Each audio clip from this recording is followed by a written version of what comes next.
Trip cancellations to Middle Eastern destinations have surged because of the war with Iran, and this is according to data Faye Travel Insurance, which is a national insurance provider. In this, Watching Your Wallet, your consumer reporter Cassidy Williams explains what you need to know about the impact on travel in the area. We'll go anywhere. We just want to get out. Two students from Connecticut had trouble getting home from Dubai after the war in Iran broke out. They eventually found flights home. And with all the headlines, Faye Travel Insurance says many are now canceling their trips altogether. So we've seen a lot of airlines really relax their policies. They're waiving their cancellation fees.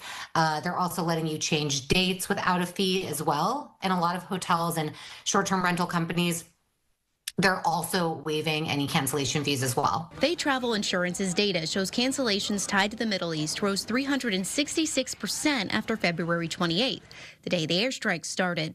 Lauren Gumport is Faye's VP of Communication and says if you have travel insurance that includes cancel for any reason coverage, you should be able to get reimbursed up to 75% for non-refundable trip costs like flights, hotels, and tours. Just how much is covered will depend on the type of insurance you bought.